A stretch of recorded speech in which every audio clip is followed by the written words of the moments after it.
우리 모두 287장을 찬송하시면서 주님의 부르심에 참여하겠습니다. 287장 찬송합니다.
성시교동문 48번을 교독하겠습니다.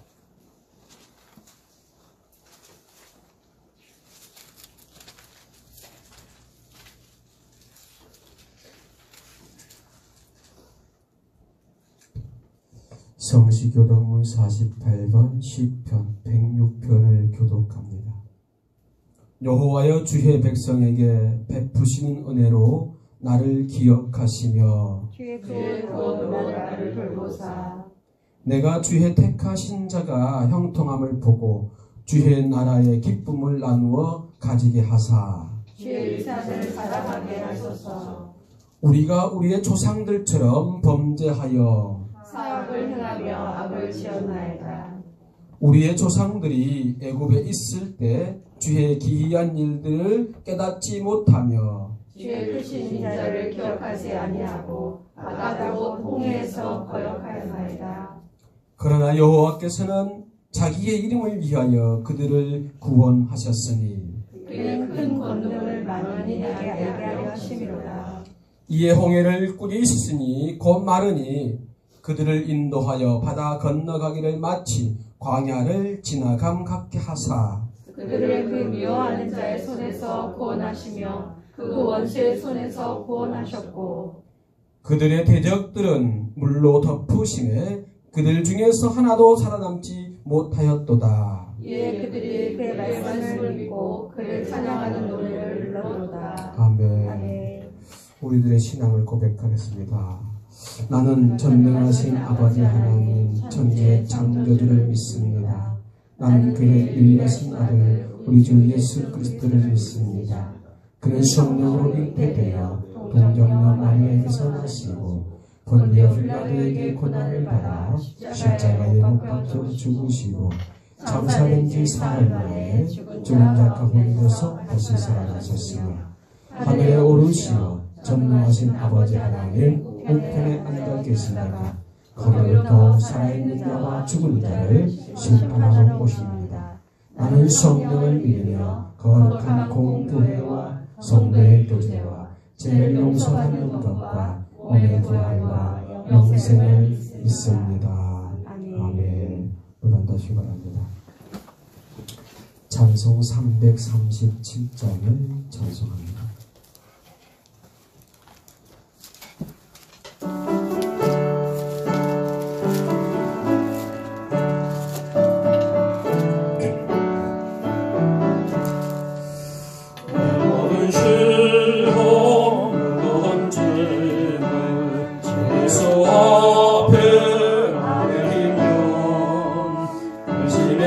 서인 날 돌아보사 내 모습 모두 받으시네.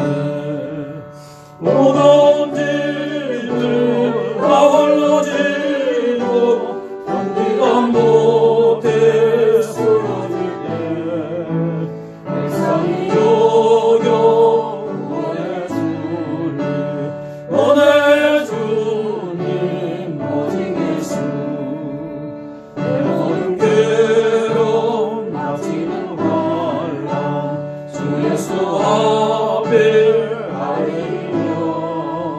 주께서 친히 날 구해주사 널 보신 사랑 날 보시네. 무거운 짐을 다 홀로 지고 견디다 못해 쓰러질 때 불쌍히 여겨 구원해 주니 원해 주님 오직 예수. 내 짐이 점점 무거워질 때 주 예수 앞에 아뢰이며 주께서 친히 날 구해주사 내 대신 짐을 져주시네. 무거운 짐을 다 홀로 지고 견디다 못해 쓰러질 때 불쌍히 여겨 구원해 주니 원해 주님 오직 예수. 마음에 실려 무서운 죄를 주 예수 앞에 아뢰이며 예수는 나의 능력이 되사 세상을 이길 힘드시네. 무거운 짐을 다 홀로 지고 견디다 못해 쓰러질 때 불쌍히 여겨 구원해 주님 원해 주님 오직 예수입니다. 내 모든 시험 무거운 짐을 주께서 앞에 아뢰이며 근심할 친히 날 구해주사 널 보신 사랑 베푸시네. 무거운 짐을 다 홀로 지고 견디다 못해 쓰러질 때 불쌍히 여겨 구원해 주니 원해 주님 오직 예수. 내 힘이 점점 무거워질 때 주 예수 앞에 아뢰이며 주께서 친히 날 구해주사 내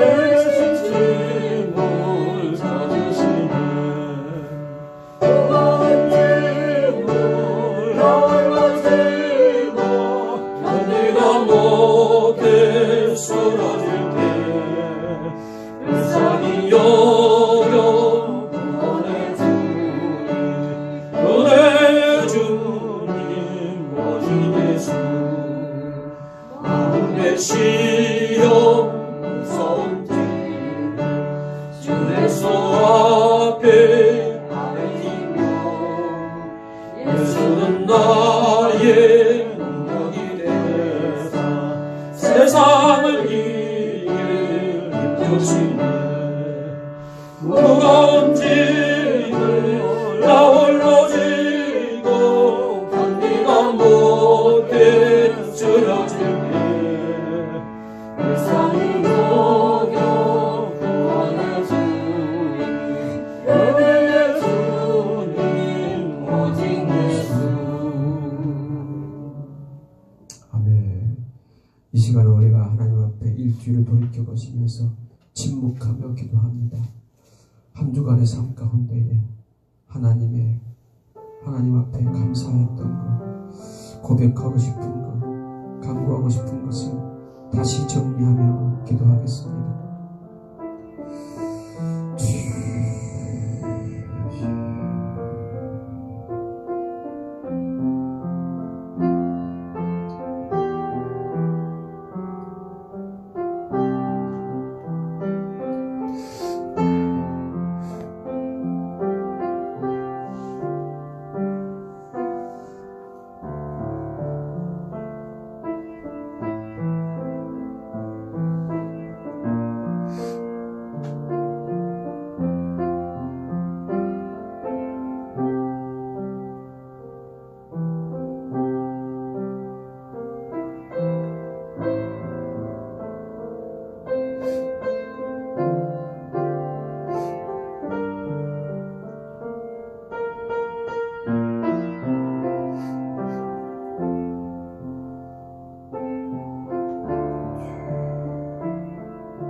하나님 앞에 가슴을 치며 회개하는 마음을 주시는 하나님 아버지, 사단이 춤과 음악과 술과 사치로 사람들의 영혼을 낚시질하며 통쾌하고 웃고 있는 이 시험대에서 우리를 늘 지키고 보호해 주시는 은혜를 참으로 감사하고 감사합니다. 예배를 드리면서 하나님께 저희 몸과 마음을 온전히 드리는 산제사의 시간이 되게 하여 주옵소서.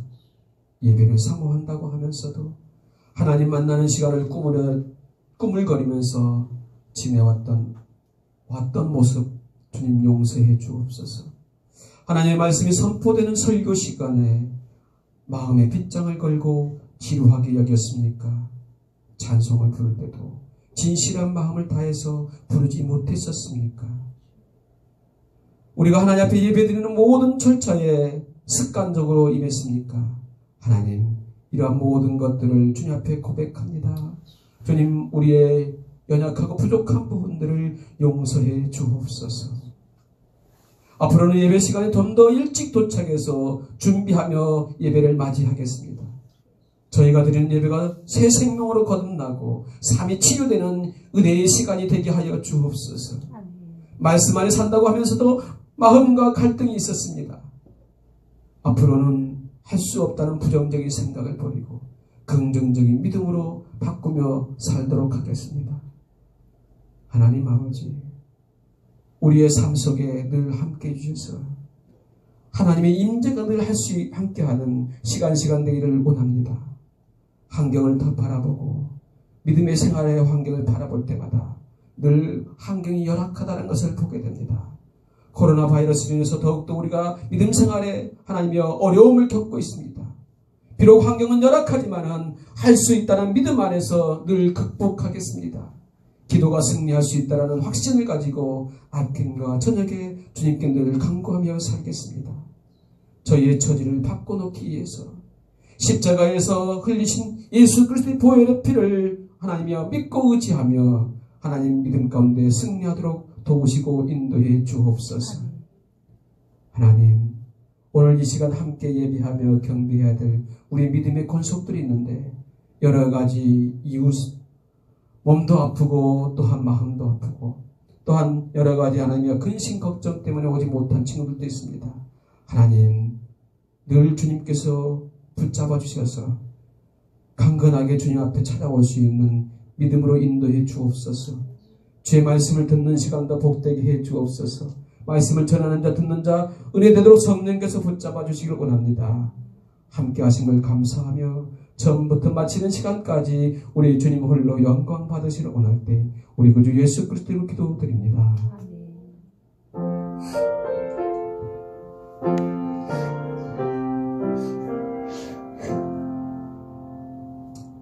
아멘. 찬송 635장으로 우리 기도를 마무리합니다.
할렐루야. 네. 반갑습니다.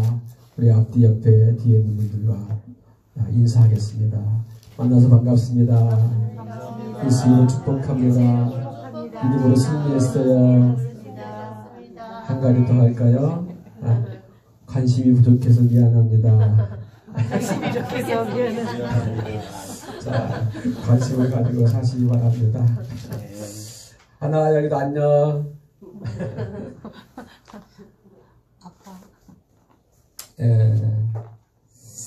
코로나가 점점 번성하다 보니 참 우리가 믿음 생활에 어려움을 많이 받습니다.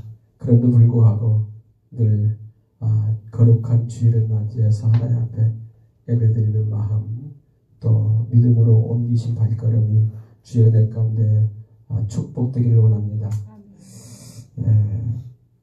여러 가지 이유상으로 또 어쩔 수 없이 회사를 가야 되는, 또는 몸살이 나서 열이 많이 나서, 또 다른 이유로 이렇게 마음고생이 있어서 못 오는 친구들도 있습니다.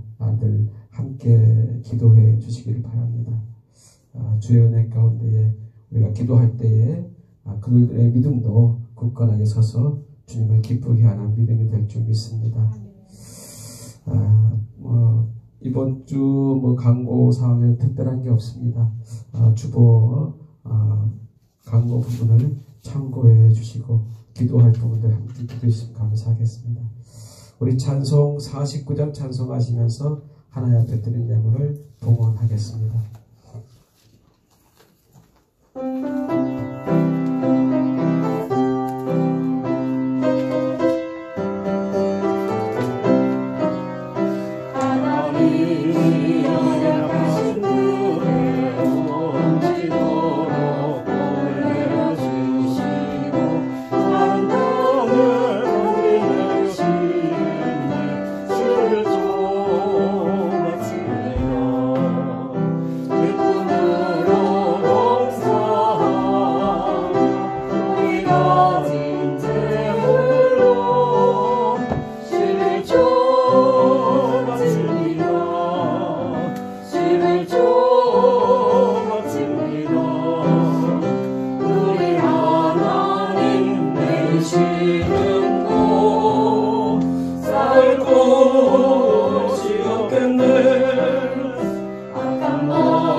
하나님 앞에 드린 예물을 봉헌하겠습니다.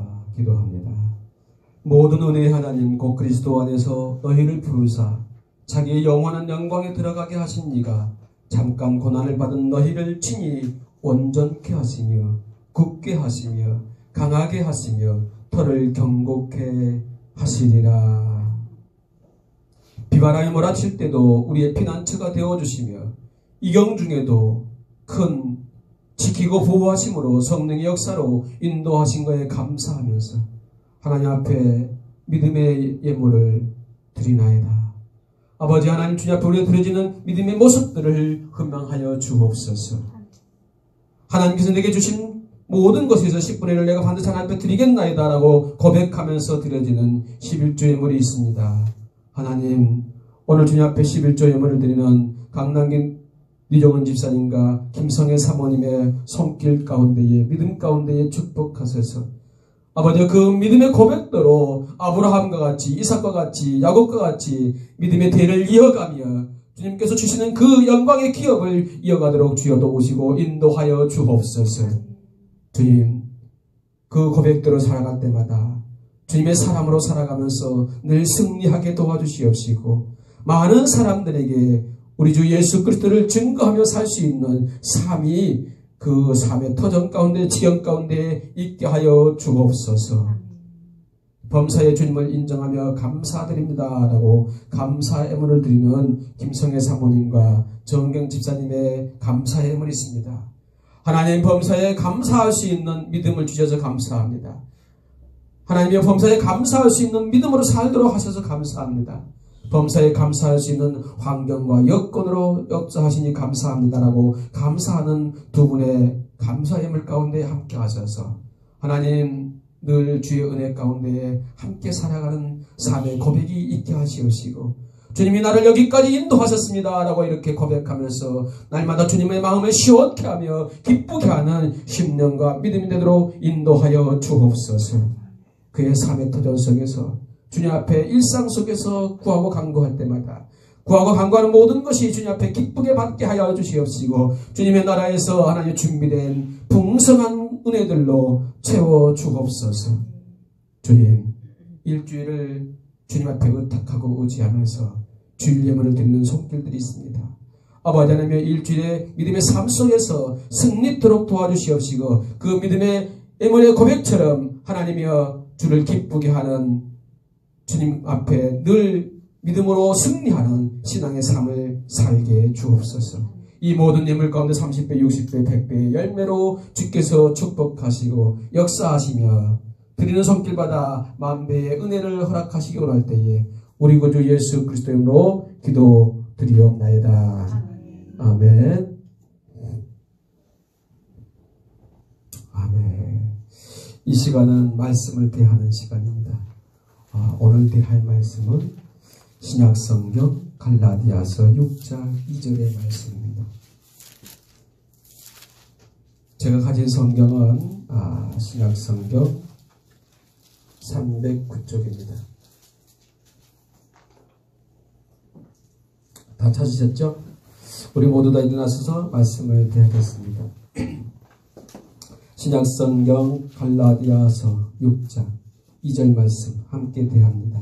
너희가 짐을 서로 지라 그리하여 그리스도의 법을 성취하라. 아멘. 곧 앉으시기 바랍니다.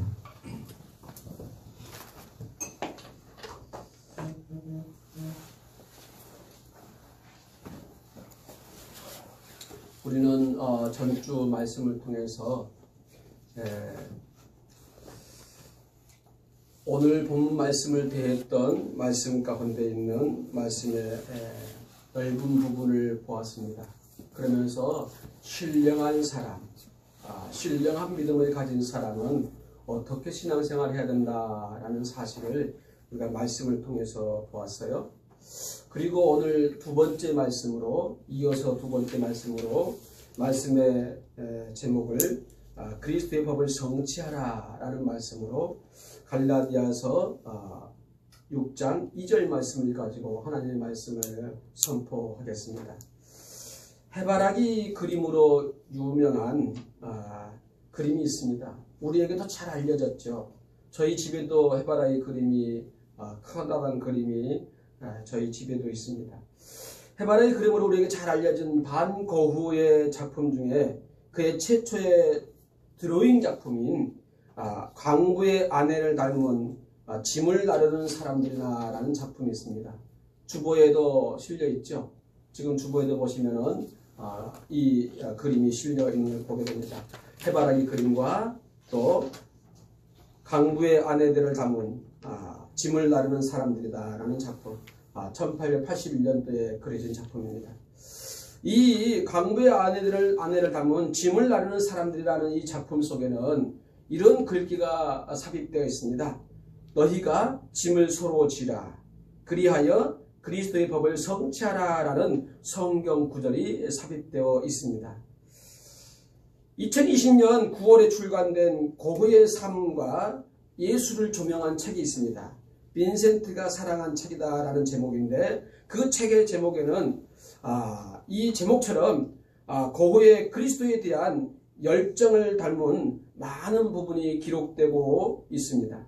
이 책의 저자 마리엘라 굿존이라는 사람은 고흐의 정신의 핵심은 예술과 그리스도에 대한 열정이었다라고 이렇게 저자가 정리하고 있는 것을 볼 수가 있습니다. 고흐라는 사람은 어떤 사람이었는가? 우리가 흔히 알고 있는 천재화가였다라고 이렇게 알 수 있죠. 흔히 또 고울한 사람들을 잘못 이해하는 경우는 미치광이었다라는 그런 표현들도 하는 경우가 있습니다. 그가 이런 삶을 살았던 이유는 바로 늘 고은은 어릴 적부터 신앙생활을 하면서 화랑이나 또 서점에서 일을 하면서도 성경 공부하는 것을 즐거워했다고 합니다. 그러면서 그의 마음속에서는 늘 한 가지 품은 마음이 있었습니다. 뭐냐면 바로 나도 언젠가는 설교자가 되고 싶다. 그 시대 당시의 설교자는 지금 이야기하면은 이제 목회자이거든요. 그래서 늘 설교자가 되고 싶다. 순회 설교자 같은 그런 설교자가 되고 싶다라는 그런 욕구로 가득 찼습니다. 그러므로 말미암아 그는 특히 약 3년 동안 1876년부터 1879년 탄강촌 교회에서 전도사로서 사역을 하게 됩니다. 그는 이 전도 사역에 심취해 있다가 자기가 가진 모든 것을 다 그 탄강촌 사람들에게 나누어주는 그런 일을 하게 됩니다. 그는 이 탄강촌에서 지내면서 1879년에는 마침내 복음전도사로 일하게 되면서 주로 병든 사람들, 탄강촌에서 병든 사람들을 찾아가서 바로 그들에게 성경을 읽어준다거나 강부들에게 자기가 가진 것들을 나누어 준다거나 심지어 자신이 입고 있는 옷까지도 그냥 그 사람들에게 나누어 주면서 그렇게 강부들과 또 가난한 사람들과 함께하며 신앙생활을 했던 사람입니다. 그러면서 다친 사람을 보면은 그냥 넘어가지 못했습니다. 그 다친 사람들에게 자신의 작은 수입, 자기가 가진 용돈이라도 다 털어서 그 사람을 치료해주고 위로해주고 도와주었던 그런 일을 했던 사람입니다. 이렇게 너무 자신을 돌보지 않고 너무 정말로 모든 것을 쏟아붓는 그 모습을 보면서 사람들은 그를 미치광이 전도사다, 미치광이다 라는 이런 표현을 썼다고 합니다. 나중에는 이 미치광이라는 표현이 왜 더 심화됐냐면은 사실은 시즌이라는 여인을 만나면서부터죠. 이 시즌이라는 여인은 사실은 술집 여인이었어요. 접대부 역할을 하고 있는 그런 사람이었어요. 병들고 고달프고 가난한 이런 사람이었습니다. 심지어 그에게는 딸린 아이가 하나 있고 거기다가 임신까지 했던 그 여인을 아무도 돌보지 않는, 사회적으로 돌보지도 않고 주변 사람들 돌보지도 않고 가족도 돌보지 않는 그 모습을 보면서 그 사람에게 사랑을 전합니다. 인간적인 사랑을 전하기 시작합니다. 그를 돌보는 것이 바로 하나님의 사랑을 실천하는 것이다 라고 그는 그렇게 여기면서 다가가기 시작합니다. 그래서 그는 바로 말을 남겼던 것입니다. 서로 집을 지는 것이 사랑이었다고 외쳤던 천재화가 고흐가 이렇게 성경을 통해서 본 세상은 도대체 어떤 세상이었을까요? 인간은 이 세상을 살면서 고통 가운데 살 수밖에 없는 이유가 아담이 범죄한 후 죄값으로 받은 형벌이었다라고 말하고 있습니다. 첫째, 이 땅의 모든 사람들은 각자의 짊어진 짐이 있다라는 겁니다. 그러면 인간이 태어나면서 죽을 때까지 수고의 짐을 지는 이유는 무엇입니까? 우리는 이미 성경 말씀을 통해서든지 하나님은 또 복음을 전해받은 우리의 모습을 통해서든지 또는 목사님의 설교를 통해서든지 어느 정도는 알 것입니다. 창세기 3장 17절 말씀 속에서는 내가 내게 먹지 말라 한 나무의 열매를 먹었은즉 이라고 분명히 말씀하고 있습니다. 즉 하나님께서 말씀하셨던 에덴 동산 중앙에 있는 선악과를 따먹을 말미암아 바로 하나님 앞에 하나님의 말씀을 거역한 그 범죄의 원인으로 말미암아 바로 우리 인류에게는 모든 사람에게 영원히 씻을 수 없는 혼자 해결할 수 없는 바로 죄의 DNA가 흐르고 있다라는 사실입니다. 그래서 창세기 3장 17절에서는 땅은 너로 말미암아 저주를 받고 너는 평생 동안 수고하여 그 소산을 먹을 것이다 라고 이렇게 말씀했습니다. 사실 이 말씀대로 인류는 이제는 각자가 자기가 열심히 일한 그 소산의 대가로 지금 먹고 살고 있는 것을 보게 됐다라는 겁니다. 옛날 고전에 보면은 아담과 하와가 살 때는 일하지 아니하고도 먹을 수 있는 환경이 있었다고 해요. 그만큼 하나님께서 모든 것을 다 준비해 두었기 때문에 바로 그렇게 살 수 있었던 그런 모습이 있습니다. 사실은 아담과 하와는 영원한 존재와 지음받았다라고 했었어요. 그런데 그가 죽을 수밖에 없는 존재가 된 이유는 그 에덴 동산에 있는 선악과를 따먹으로 말미암아 하나님의 말씀을 거역하고 자기의 욕심과 욕망을 따라서 살아가는 존재가 됨으로 말미암아 그는 영원히 바로 죄 가운데 거하는 하나님과 거리가 멀어져 버리는 그런 죄인의 삶을 살게 되었던 것입니다. 시편 기자는 이렇게 고백했습니다. 시편 38편 4절 말씀해 보니까 내 죄악이 내 머리에 넘쳐서 무거운 짐 같으니 내가 감당할 수 없습니다 라고 이렇게 고백했습니다. 즉 사람에게 주어진 이 짐은, 이 무거운 짐은 바로 감당할 길이 없는 그런 짐과 같다라고 말하고 있습니다. 그 이유는 바로 인간은 그의 죄값으로 수고하고 평생을 땀 흘려 살아가야 한다는 것입니다. 그 소산을 먹게 되었다는 겁니다. 이와 같이 탐욕이라는 죄값은 인류에게 너무나 무거운 짐이 되어서 아직도 우리를 삶 가운데에 힘들게 하고 어렵게 하는 그런 모습을 보게 됩니다. 사실은 보십시오. 우리가 지금 코로나 바이러스부터 이 모든 인류들이 고생하고 있잖아요. 근데 이 코로나 바이러스에 놓이게 된 환경도 사실은 사람의 욕심과 욕망과 그 뒤의 결과다라고 볼 수 있습니다.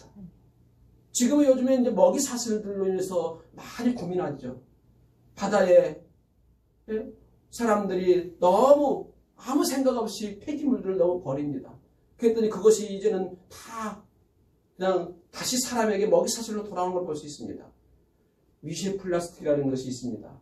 그 미세 플라스틱이 바다에 뿌려짐으로 말미암아 그 미세 플라스틱을 먹어치우는 뭐 지렁이라든가 이런 것들이요 사실 나노 플라스틱으로 다시 분해를 시킨대요. 그러면 그 먹이를 또 지렁이들을 누가 먹냐 그러면 아주 작은 또 물고기들이 먹는데 그럼 그 물고기는 조금 더 큰 물고기가 먹고 결국은 그게 다 사람에게 돌아온다라는 거예요. 저는 이 말씀을 볼 때마다 이런 환경을 볼 때마다 요한계시록에 있는 말씀을 많이 생각해요. 요한계시록 13장과 14장에 있는 말씀 속에서 이 인류의 멸망의 길이 바로 이런 모습으로 다가오지 않는가라는 그런 생각을 해볼 때가 많습니다. 바로 우리들은 이와 같이 죄값으로 수고하고 평생 땀을 내어 살 수밖에 없는 그런 모습 가운데 살게 되었다는 것, 이것은 바로 인간의 욕심과 욕망이었다는 것입니다. 또한 마귀가 지배하는 세상에서는 구원받지 못하고 종노릇할 수밖에 없는 그런 무거운 짐이 우리 가운데 있게 되었다는 겁니다. 그래서 우리는 거듭나지 아니하고 살게 된다면 영원히 주님을 만날 수 없는 그런 존재가 되어서 우리의 무거운 짐을 스스로 해결할 수 없다는 것입니다. 인간은 이 세상에 사는 동안 수고의 짐을 지다가 마지막 죽음의 짐을 지고 이 세상을 떠납니다. 사람들은 자기가 원하는 것, 원하는 삶이든 원하지 아니하는 삶이든 모두 무거운 짐 가운데에 놓여 살고 있습니다. 사람은 누구든지 모든 것을 다 이루었다 할지라도 이루지 못했다 할지라도 또 가난한 자였다 할지라도 부자라 할지라도 바로 이 수고의 짐 속에서 벗어나지 못하고 살아간다라는 사실입니다. 이 수고의 짐에서 우리가 벗어나며 살 수 있는 길은 어떤 것일까요? 사실 하나님은 우리에게 이 무거운 짐만 우리에게 맡겼을까요? 우리에게 이 무거운 짐을 주시는 게 모습이 하나님이 허락한 것일까요? 사실은 그렇지 않습니다. 보십시오. 예레미야 29장 11절 말씀에서는 이렇게 말씀했어요. 너희를 향한 나의 생각은 이것이니 라고 했습니다. 너희를 향한 나의 생각은 이것이니 평안이요 또한 재앙이 아니니라 라고 했습니다. 하나님께서 우리에게 허락하신 원래 기본의 모습은 무엇이었냐면은 바로 우리 안에 평강을 허락해 주시기를 원하셨다는 거예요. 평안을 주시기를 원하셨다는 거예요. 그런데 사람이 지은 죄 때문에 우리는 그 죄 가운데 그 죄의 속성 때문에 그 욕망 때문에 바로 사람이 죄갈 길로 가다 보니까 하나님을 떠나 살게 되고 하나님 없이 살게 되고 제 욕심과 욕망을 채우다 보니까 결국은 어떻게 됩니까? 바로 이렇게 사는 것이 어려워지는 그런 삶 속에 살고 있다라는 사실입니다. 사람들은 그런 무거운 짐 가운데 살아가는 여러 모습들이 있는데 특별히 오늘 말씀 속에서는 4가지의 유형의 모습으로 정리할 수가 있습니다. 주보에 나와 있는 모습을 한번 봅시다. 주보에 나와 있는 모습을 보니까 첫 번째 뭐라고 그랬어요? 짐을 지고 가는 사람이다 라고 했습니다. 두 번째는 짐을 끌고 가는 사람이 있다라고 했습니다. 세 번째는 바퀴를 달고 끌고 가는 사람도 있습니다. 네 번째는 어떤 사람이 유형했습니까? 바로 짐도 싣고 나도 타고 예수님이 운전해 주는 인생을 살아가는 사람들입니다. 첫 번째는 주보에 나와 있는 그림에 사파 그림에 첫 번째는 짐을 지고 가는 사람들은 어떤 사람입니까? 고생과 수고가 참 많은 사람입니다. 짐이 무거워서 허리가 휘어지고 병들어 쓰러지는 그런 환경 속에서도 살아가는 사람들. 이 짐들은 어떤 짐들이 있습니까? 우리가 흔히 이야기하는 짐. 가족의 짐이 있고 또 사업을 하는 사람들은 사업의 짐이 있고 또 건강에 연약한 사람들은 건강의 짐이 있고 또 마음에 무거운 짐이 있는 사람들은 마음에 무거운 짐도 있습니다. 이런 짐들이 한두 개가 아닙니다. 우리 아들이 중학교 2학년 때에 이런 말을 하더라고요. 자신에게 짐은 무거운 짐이 있는데 그것은 영어는 쉬워요, 문법은 어려워요 라고 이렇게 이야기합니다. 아들에게 그때 당시에 그 영어를 가르칠 때에 우리 사모가 가르쳤잖아요. 그런데 영어를 문법을 안 가르치고 사실은 이미 문법이 이제 중학교 들어오기 전에 끝나야 되는 정도가 돼야 되는데 어느 정도 끝나야 되는데 그때는 그걸 생각을 못하고 무조건 어떻게 가르쳤냐면은 길을 뚫어준다라는 생각에 영어 회화를 많이 가르쳤어요. 그러니까 듣는 것을 많이 가르쳤어요. 그리고 영상으로 보는 것을 많이 보여줬었어요. 심지어 아침에 일어날 때 1시간씩 영어를 들려줬었어요. 잘 때도 영어의 동화책을 영어로 된 것들 있잖아요. 뭐 그런 것들을 이렇게 틀어주고 자기하고 신혼이고 재혼이 다 같이 그랬던 것 같아요. 그랬더니 얘네들이 클 때 어떤 생각하면서 그냐면은 영어는 그냥 들으면서 그냥 말로 하면 나불거리면 되는 줄 알더라고요. 그러다가 나중에 이제 문법을 하기 시작하니까 문법이 막 어려워가지고 다 외워야 되잖아요. 그러니까 하다 힘드니까는 지가 막 나불거리면서 하는 이야기가 노래를 불러요. 그냥 뭐라고 그러면 영어는 쉬워요, 문법은 어려워, 문법은 어려워 막 그러고 다니더라고요. 제 생각에도 신혼이에게는 그게 중2 때의 짐이었어요. 짐. 그래가지고 지금까지도 그 문법을 완전히 해결을 못해가지고 힘들어하는 그런 모습을 보게 됩니다. 지금은 이제 우리 김선우 사모님이 이제 그런 실수 안 하죠.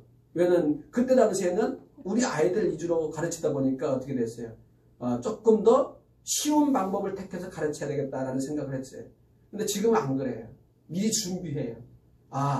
문법을 어린 시절에 안 가르쳐 놓으면요, 애들이 많이 힘들어한다는 것을 결국은 알게 되는 거예요.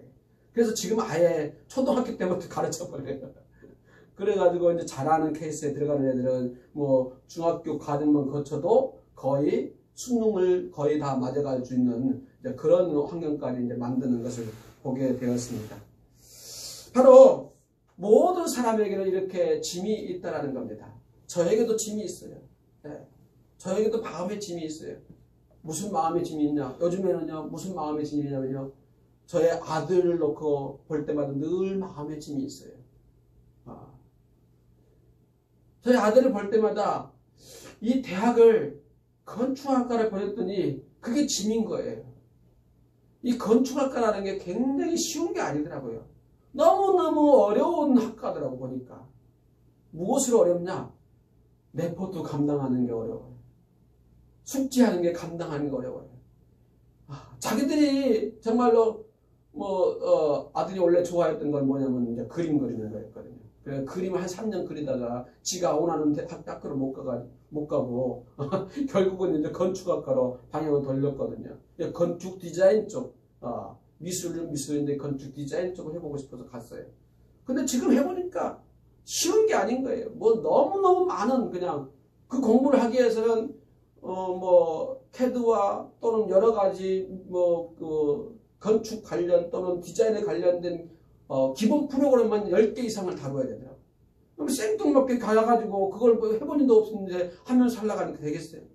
심지어 자기 친구들은 거의 대부분이 남자 중에 11명 중에 원래 입학을 했는데 그 중에 9명이 건축사 아들이래.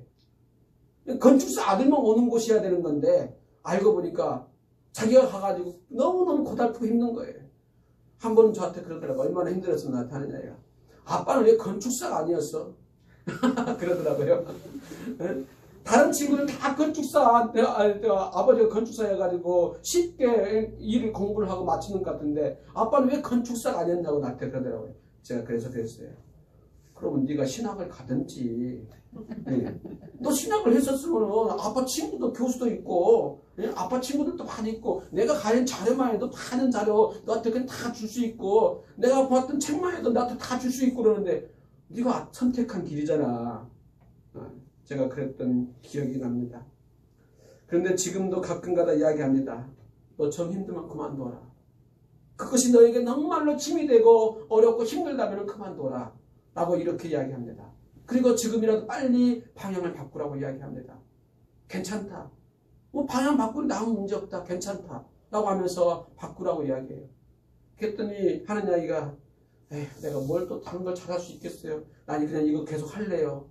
난 이거 이 길밖에 없어요. 그러면서 끝까지 버티고 하는 거예요. 그러다가요.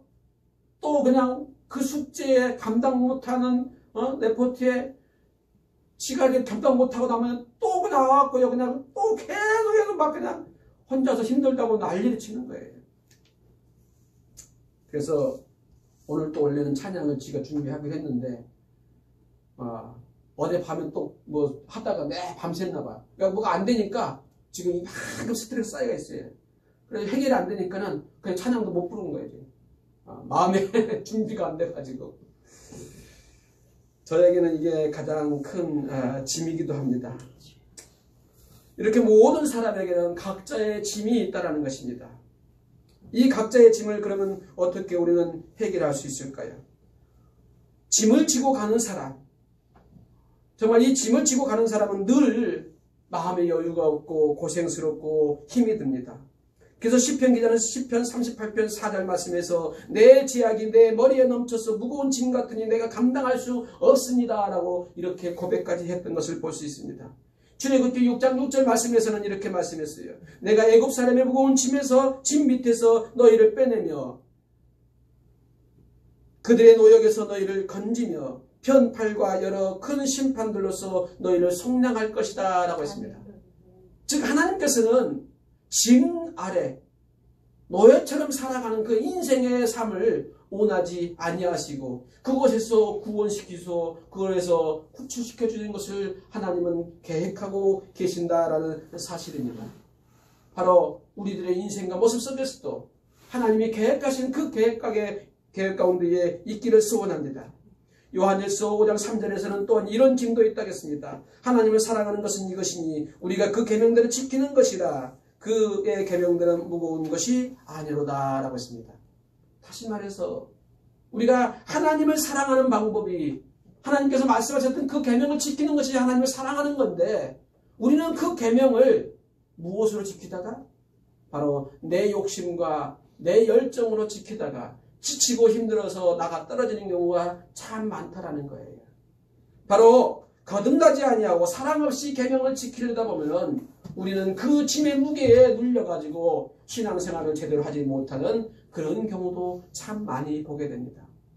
바로 내게 다가오는 그 계명들을 나 혼자 감당하려고 하지 마십시오. 내 열심으로 하려고 하지 마십시오. 하나님이 주신 힘으로 하십시오. 아멘. 하나님이 주신 능력으로 할 때에 바로 하나님을 사랑하는 사랑으로 할 때에 해결하고 감당할 수 있으리라 믿습니다. 아멘. 두 번째 사파에 있는 그림, 짐을 끌고 가는 사람들의 모습이 있습니다. 짐을 끌고 가는 사람들은 어떻습니까? 조금 지혜가 있는 사람처럼 느껴집니다. 그래서 끌고 갑니다. 가끔 쉬면서 여유 있는 마음으로 살 수도 있습니다. 그런데 지혜가 있는 대신에 욕심이 점점 많아져서 더 많은 짐, 더 무거운 짐을 끌고 간다는 겁니다. 그 힘으로 잘 살아보려고 하지만은 어렵고 힘든 일이 되고 맙니다. 인생의 길을 몰라서 무거운 짐을 끌고 여기저기로 방황하며 살게 됩니다. 그러면서 또 돌아다닐 때가 많습니다. 나를 지혜롭다고 착각하면서 살다 보면 어떻습니까? 더 큰 방황으로 빠지게 되고 그렇게 인생을 살게 되는 것을 보게 됩니다. 바로 이와 같은 모습이 짐을 끌고 가는 인생이다라고 말할 수 있습니다. 세 번째 사파 그림을 봅니다. 세 번째 사파 그림에는 바퀴를 달고 끌고 가는 사람이 그려져 있습니다. 이 사람은 어떻습니까? 참 지혜로운 사람입니다. 짐이 무거우니까 짐을 지고 가지도 않고 끌고 가지도 아니하고 어떻게 해요? 바퀴를 달아서 그냥 끌고 가는 걸 볼 수 있습니다. 이 사람은 사람의 경험적인 능력이 많은 사람으로 보여집니다. 이런 사람들은 경험과 능력이 많은 사람입니다. 경험과 자기의 능력을 믿고 살아가는 사람들이기도 합니다. 똑똑한 경영자가 돼서 더 많은 일을 할 수도 있을 것입니다. 그런데 내 짐과 너의 짐과 다른 사람의 짐까지 다 모두 다 혼자서 자기가 혼자 스스로 지혜롭다 생각하고 자기가 많은 경험이 있기 때문에 내가 할 수 있다고 생각해서 모든 짐들을 다 끌고 가려고 하다 보면 어떻게 됩니까? 이런 사람들은 그 짐이 점점 더 늘어나서 근심과 걱정이 사라지지 않는다라는 사실입니다. 커지고 늘어난 욕심 때문에 평안이 없다라는 것입니다. 흔히 바퀴를 끌고 정말로 바퀴에 달아서 끌고 가는 이런 사람 같은 종류는 어떤 사람이에요? 우리가 흔히 이야기하는 사업가들 또는 CEO들 더 많은 것을 확장시키다가 문어발로 확장시키다가 결국은 무너져버리는 그런 것을 우리가 많이 보지 않습니까? 욕심을 부리다가 욕망을 부리다가 일의 노예에 살게 되고 사람과 물질의 노예로 살아가는 사람들, 이런 사람들을 바로 이렇게 세 번째 사파에 있는 바퀴를 달고 끌고 가는 사람이다라고 이렇게 말할 수 있습니다. 네 번째는 짐을 지고 짐을 싣고 나도 타고 예수님이 운전해 주시는 인생을 살아가는 사람입니다. 이런 사람들은 어떤 특징이 있습니까? 이로부터 오는 영적 지혜가 열려있는 사람입니다. 성령님이 주시는 지혜가 있는 사람입니다. 주님께 맡기고 그 능력으로 사니 평안하고 안전하게 살아가는 사람들을 말합니다. 내게 주어진 것에 만족할 줄 아는 사람입니다. 내게 주어진 일상에 감사할 줄 아는 사람입니다. 사망과 비전에 따라서 더 큰 일을 하나님 앞에 할 수 있는 사람입니다. 바로 이런 사람, 예수님과 교제하면서 그의 사랑 속에서 거하면서 기쁨을 누리면서 능력과 또한 축복을 받는 이런 사람들은 하나님이 함께 하시는 사람이다라고 말할 수 있습니다. 우리 일상의 삶 속에서 늘 감사하면서 내게 주어진 것에 만족하시면서 내가 가진 달란트가 있다면 좀 더 개발해서 하나님의 나라의 교회 공동체를 향해서 하나님의 나라를 향해서 헌신하고 봉사할 수 있는 믿음의 사람이 되시기를 축원합니다. 이런 사람이 바로 예수님과 함께하며 예수님이 운전해주는 그 자리에서 평안하게 정말 살아가는 사람들이다라고 말씀하셨습니다. 우리는 이렇게 네 가지 유형 속에서 살아가는 사람들의 모습을 볼 수 있었습니다. 이렇게 네 가지 유형 중에서 첫 번째, 두 번째, 세 번째 사람들은 늘 그 자신이 지고 있는 그 짐 때문에 그는 그 짐 속에서 헤어나지 못하고 그 무거운 짐 때문에 바로 고통과 고난 가운데 살아가고 있습니다. 이런 사람들을 위해서 우리 주님이 말씀하셨습니다. 마태복음 11장 28절에서는 이렇게 말씀했어요. 수고하고 무거운 짐자들아 다 내게로 오라. 내가 너희를 쉬게 할 것이다 라고 했습니다. 수고하고 무거운 짐자는 어떤 사람입니까? 바로 하나님 앞에 있는 모든 사람들, 자기 무거운 짐을 끌고 가는 그런 모든 사람들은 다 수고하고 무거운 짐을 산진 사람들입니다. 이방인이든 예수를 믿는 사람이든 아니든 관계없이 모든 사람이 다 수고하고 무거운 짐을 지고 가는 사람입니다.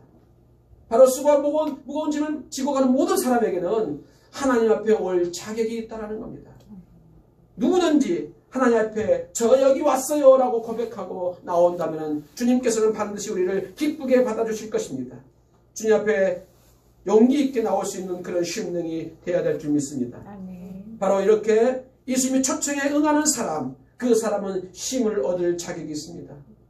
그 무거운 짐을 내려놓고 주님께서 운전하시는 그 자가용을 타고 갈 수 있으리라 믿습니다. 마태복음 11장 28절을 기억하십시오. 수고하고 무거운 짐진 자들아 다 내게로 오나 내가 너희를 쉬게 하리라 라는 이 말씀이 여러분에게 임하기를 축원합니다.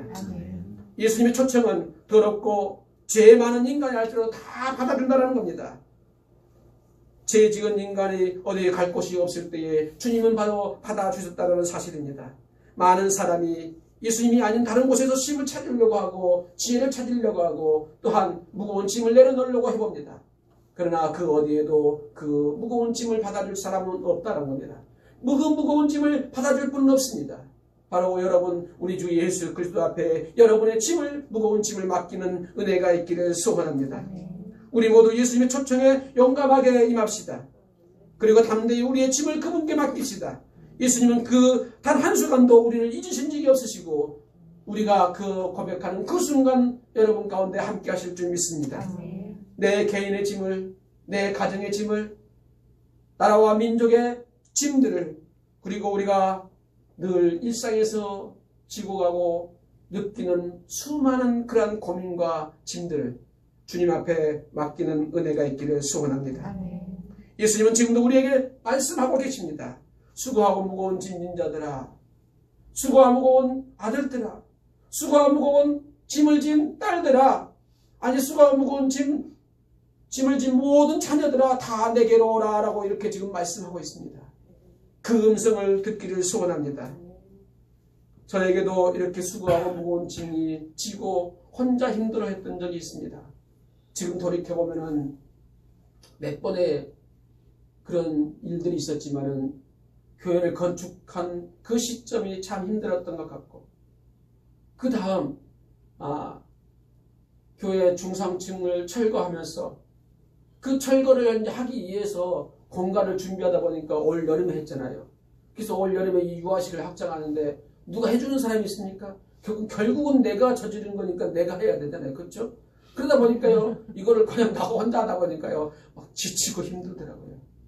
그래서 저요, 이거 유아실 확장하다가요, 하루 저녁은 주님 앞에 기도할 때 그렇게 기도했어요. 하나님, 나 쉬고 싶어요. 참 너무너무 힘들어요. 그렇게 기도했던 적이 있습니다. 그렇게 기도하고 나서 얼마 안 있어가지고 제 기억에 교통사고가 비록 났지만은 무려 14일을 쉬게 됐잖아요.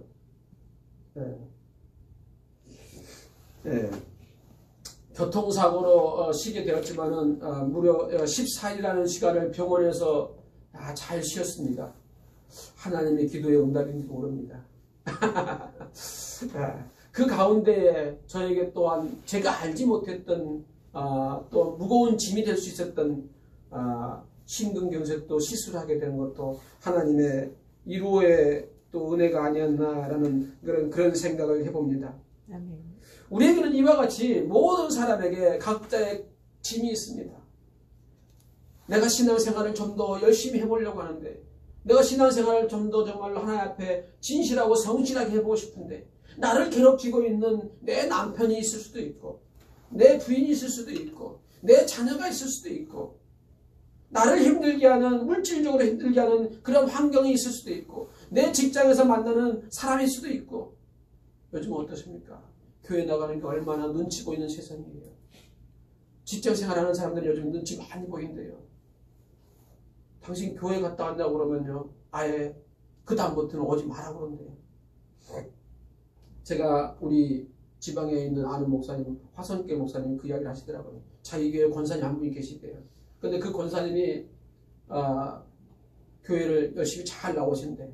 그래서 뭐 이제 교회를 잘 다니시길래 참 감사하다 했는데, 한 번은 또 11조 생활도 잘 하신대. 근데 11조 생활을 갑자기 못 하셨더래. 그래서 웬일인가 하고 자기도 모르고 있다가 이제 물어보니까 하는 이야기가, 목사님 저 직장에서 잘렸어요 그러더래. 왜요? 그랬더니, 아니 교회 갔다 오셨냐고 물어보길래 뭐 거짓말할 수가 없어 갖고 저 교회 다녀왔어요 그랬더니, 교회에서 거기에서 직장에 그 뭐 사장님이 다음 내일부터 나오지 마십시오 그랬대요. 그냥. 그러면서 교회에서 거기서 잘렸다가 하더라고요. 그래가지고 자기가 정말 하나님 앞에 열심히 신앙생활하고 하나님 앞에 드릴 거 11조도 열심히 잘했는데 왜 하나님은 나에게 이렇게 힘들게 합니까? 라고 이렇게 했다고 해요. 참 요즘엔 내 생각대로 안 되는 믿음 생활을 하고 있어요. 우리가 믿음을 지키다 보면 이렇게 삶의 터전도 이어받는 그런 환경 가운데 있다라는 거예요. 거기만 그럽니까? 여기 아산천호교회도 마찬가지예요. 아산천호교회 성도들도 그냥 교회에서 계속해서 교회 다녀오지 말라고, 막 그 아산천호교회는 특별히 삼성의 그 과장님들만 9가정인가 돼요. 9가정. 삼성전자 과장님들만 9가정이 되는데, 아예 그냥 회사에 오기만 하면은, 출근만 하면은 교회 다녀왔습니까? 이렇게 뭐 출근 체크하는 게 있대. 안 다녀왔어야 된다고 그렇게 체크를 해야 된대요. 그래서 그 가정들이 교회를 잘 못 나온다고. 왜냐면 거짓말하기 힘들어가지고 못 나온다고. 근데 그 중에서도요, 결혼 안 하는 한 과장님이 있대. 여자 과장님이. 근데 그분은 그냥 교회 다녀왔습니까? 그러면은요, 거기다 체크하러 가면요, 아니요 라고 체크해놓고 교회는 오신대. 그래서 마음에 거짓말이 있지만 선의의 거짓말을 어기고 내가 내 신앙을 지키기 위해서 그냥 교회에 무조건 오신다고 그렇게 이야기하는 분도 있더라고요. 우리가 이렇게 참 신앙생활 하기가 참 어려운 시대에 살고 있어요. 지금은 이런 상황이지만은 지금보다 조금 더 심해지고 점점 어려워지면 어떻겠어요? 바이러스가 점점 더 심한 게 나타나기 시작하면요, 정말로 힘들어집니다. 교회뿐만 아니에요. 직장 생활 속에서도, 환경 가운데 우리가 생활하고 있는 터전 속에서요, 우리의 믿음을 지킨다는 것 자체가 참 어려운 그런 시기가 분명히 올 것입니다. 우리는 이렇게 힘들고 어려울 때에 누구를 찾아가야 되겠습니까? 이 모든 것을 내려놓고 이야기할 수 있는 분, 그분이 누구입니까? 바로 우리 주 예수 그리스도를 찾아가서 이야기할 수 있는 그런 믿음이 여러분 가운데 있기를 소원합니다. 오늘 본문 말씀은 너희가 짐을 서로 지라 라고 했습니다. 그리하여 그리스도 법을 성취하라 라고 했습니다. 예수님이 우리들의 무거운 영혼의 고달픔의 짐을 지심으로 바로 우리 짐은 가벼워졌다라는 겁니다. 우리의 가벼움과 자유를 느낄 수 있는 그러한 모습은 우리가 우리의 짐을 우리 주님 앞에 맡기는 모습만이 있다는 겁니다. 우리들도 예수 그리스도 안에서 성령의 역사하심을 믿고 따르면서 무거운 짐은 서로 져주는 그러한 삶을 살아갈 때에, 가벼운 짐은 자기가 각자 그 짐을 최선을 다해 칠 때에 그리스도의 법은 성취된다라는 사실입니다. 그리스도의 법은 어떤 것입니까? 오늘 성경 말씀을 보니까 예수께서 친히 죽으심을 통해서 이루신 바로 그 보혈의 핏값으로 이루신 바로 그리스도의 법을 이야기하고 있습니다. 이 법은 로마서 5장 8절에도 말씀했습니다. 이는 우리를 향한 하나님의 사랑의 법입니다 라고 했습니다. 이와 같이 예수님 우리를 사랑하셔서 우리의 죄의 짐을 십자가에서 지신 것처럼 여러분의 가족을 사랑하고 자녀를 사랑하고 내가 다니는 교회를 사랑한다면 그 자리에서 져야 할 짐을 지시는 은혜가 있기를 소원합니다. 내가 지켜야 될 그 자리에서 그 짐을 질 때에 내가 내 아내를 사랑하는 것이고 내 남편을 사랑하는 것이고 내 자녀를 사랑하는 것이고 내가 다니고 있는 교회 공동체 안에 있는 그 자리에서 내가 그 짐을 질 때에 바로 내가 교회 공동체를 사랑하고 있는 모습이다라고 말할 수 있는 것입니다. 내가 지금 자리를 지켜야 될 그 자리를 지키지 아니하고 떠나버린다면 우리는 사랑하지 않는다라고 말할 수 있는 것입니다. 우리는 같이 함께 신앙생활하다가 떠나는 사람들도 많이 보잖아요. 왜 떠납니까? 짐을 지기 싫어서 떠나는 것을 볼 수 있습니다. 전주에서도 말씀했듯이 이웃교회에서 교회를 건축합시다. 20억 들여서 교회 건축하자고 이미 설계가 나왔어요. 그랬더니 가장 믿고 있었던 재정부장님이 떠나버렸다고 그랬잖아요. 왜요? 짐지기 싫어서. 짐지기 싫어서 핑계를 만든 거예요. 무슨 핑계를 만드냐면 당진의 공무원이신데 당진에 자기 파견됐다고 그러면서 당진 뭐 군청인가 시청으로 그냥 가버렸대. 그런데 한 6개월 지나고 나니까 다시 왔더래. 시청에 가서 보니까 다시 그 자리에 와 있더래. 그 자리 그 시간만 면하기 위해서 나는 뭐라고? 나는 짐지기 싫습니다 라고 이렇게 떠나네. 그러더니 정말로 교회에서 영영 떠나버렸다고 해요. 이렇게 짐을 지기 싫어하는 사람은 하나님 앞에 영광도 없고 믿음의 승리도 없다라는 사실입니다. 우리 사랑하는 성도 여러분, 늘 자신의 각자의 자리에서 짐을 짐으로 말미암아 지킬 것을 지킴으로 말미암아 또한 각자가 해야 될 것을 함으로 말미암아 하나님이 하나님과 함께하는 그리스도의 법을 성취하는 은혜가 있기를 소원합니다. 아멘. 오늘 본문 말씀에서는 이렇게 말씀했습니다. 우리 다 같이 한번 읽겠습니다. 시작. 너희가 짐을 풀어주시라. 그리하여 그리스도의 법을 성취하라. 아멘. 너희가 짐을 서로 지라. 그리하여 그리스도의 법을 성취하라 했습니다. 다시 말해서 우리가 서로의 짐을 지어줄 때에, 서로의 짐을 지고 함께 갈 때에 우리는 예수 그리스도께서 말씀하셨던 그 법을 성취하고 살아간다라고 이렇게 말씀하고 있는 거예요. 오늘 본문 말씀 전후를 보면은 이렇게 말씀했어요. 서로 짐을 지라 2절에서는 그렇게 이야기했어요. 그 다음 부분에 또 보면요. 각자의 짐을 지라 말씀도 나와요. 서로 짐을 지는 이 짐은 언어 성경에서 보면요. 무거운 짐을 이야기해요. 그래서 무거운 짐일 때는 같이 져주라는 이야기예요. 함께 하라는 이야기예요. 각자의 짐을 지라는 이야기는 언어 성경에 보면요. 자기의 가벼운 짐이 있을 때, 가벼운 짐을 설명할 때 각자 짐을 지라겠어요. 가벼운 것은 각자가 지고 무거운 것은 서로가 짐을 지라라고 말씀하고 있는 것을 볼 수 있습니다. 우리가 이렇게 자기 짐을 지고 갈 때에 우리 하나님은 우리를 자신의 사랑하는 자녀다라고 말하고 있습니다. 보십시오. 누가복음 9장 23절에서는요. 자기를 부인하고 날마다 내 십자가를 질 때에 그 율법의 무게에서 벗어난다라고 말씀했습니다. 우리 사랑하는 분위기 모든 성도들도 우리가 주님을 사랑한다면 내가 져야 할 십자가가 무엇인지를 분명히 아시고 그 짐을 핑계치 마시고 지시는 은혜가 있기를 소원합니다. 아멘. 이 짐을 지고 갈 때에 우리는 하나님의 자녀로 예수 그리스도의 바로 제자로 살아갈 수 있으리라 믿습니다. 아멘. 이와 같은 하나님의 사랑의 실체는 예수 그리스도의 사랑으로 형제 자매와 이웃에게 관용과 용서와 용납과 긍휼을 통해서 이루어지는 것입니다. 바로 우리 사랑하는 성도들의 신앙과 삶 속에서 이 모습이 있기를 바랍니다. 갈라디아서 6장 15절에서는 이렇게 말씀했어요. 그러나 내게는 우리 주 예수 그리스도의 십자가 외에 결코 자랑할 것이 없으니 그리스도로 말미암아 세상이 나를 대하여 십자가에 못 박히고 내가 또한 세상에 대하여 그러하니라 라고 했습니다. 바로 우리가 이 세상에 자랑할 것이 있다면 오로지 무엇이겠습니까? 십자가 외에는 자랑할 것이 없다라고 고백했던 사도 바울과 같이 우리들도 정말로 늘 십자가만 자랑하면서 살아가는 그런 은혜가 있기를 소원합니다. 아멘. 그랬을 때에 우리는 바로 우리 주님께서 맡기신 그 사랑의 법을 완성하며 살 수 있으리라 믿습니다. 오늘 말씀은 그리스도의 법을 성취하라라고 했습니다. 그리스도에게는 형제 자매가 짐이 되기도 합니다. 이방인에게는 전혀 느끼지 못하는 것들을 우리는 짐으로 여길 때도 있습니다. 그러나 그리스도의 형제 자매의 짐을 질 때에 우리는 그 짐을 온전히 완성하며 살 수 있는 것을 기억하십시오.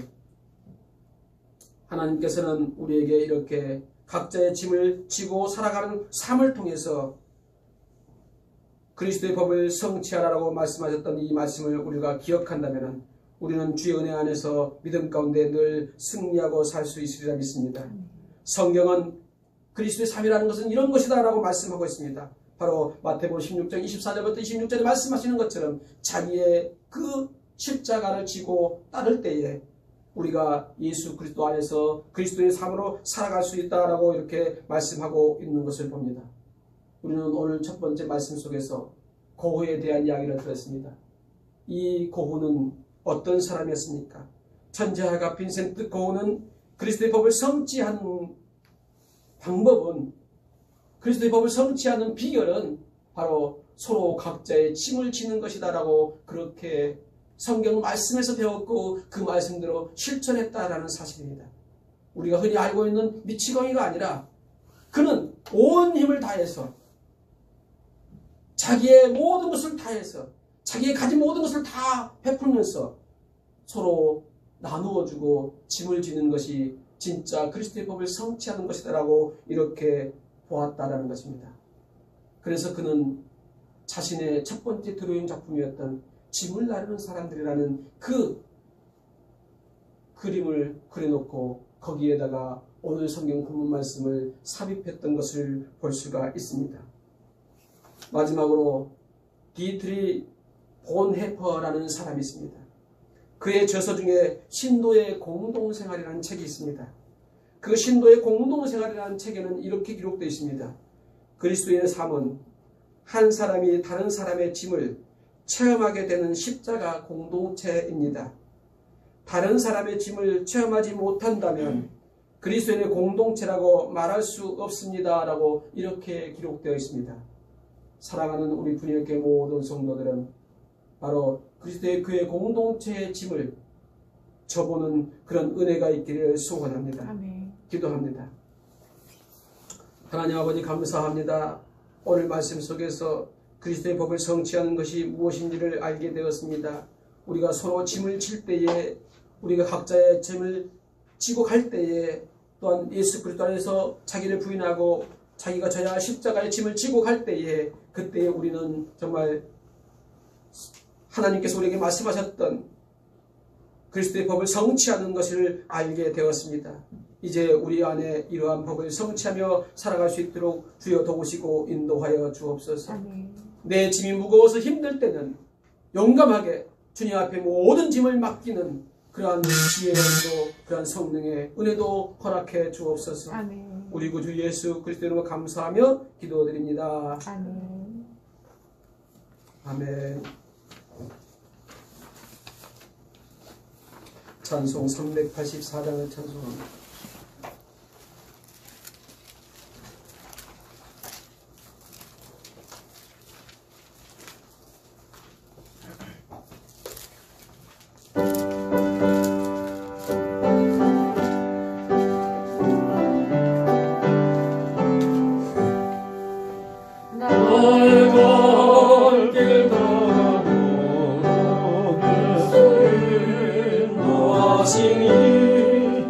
내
다 일어나셔서 사명선언문을 선포하겠습니다.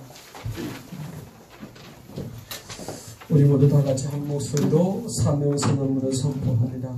우리는 하나님의 말씀으로 지구회복 변화되어 우리는 삶의 전 영역에서 주님의 주인 되심을 인정하고 우리는 교회와 가정과 이웃에게 그리스도의 사랑으로 우리는 선한 영향력을 끼치자. 아멘. 파성의 노래 460장을 찬송합니다.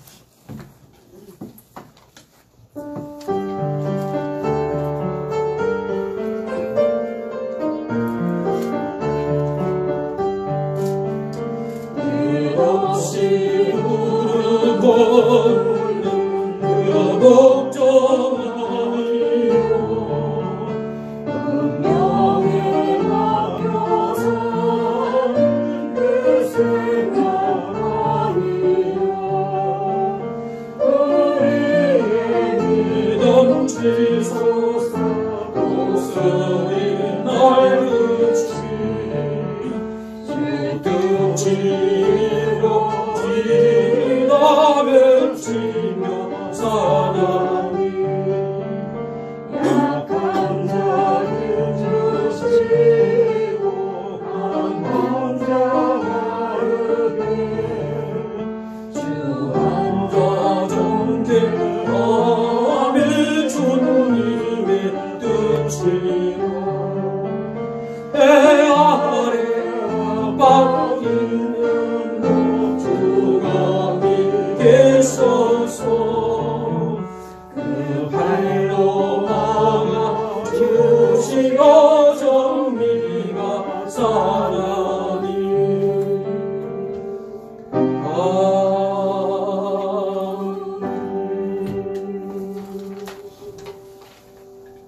지금은 우리 주 예수 그리스도의 십자가에서 희생하신 그 사랑하심과 독생자 예수님까지 이 땅에 보내주시면서까지 우리를 사랑하시며 역사하신 하나님의 그 섭리하심과 오늘도 우리와 함께 하시며 지키고 보호하시기 위해서 살아 역사하시며 교통하시며 소통하시며 공유하시며 충만케 하시는 성령 하나님의 역사 충만한 은혜가 사랑하는 교회와 오늘 예배드리는 모든 심령과 우리들의 가정과 우리들의 삶의 터전 가운데에 지금부터 영원토록 함께 있을지어다. 아멘.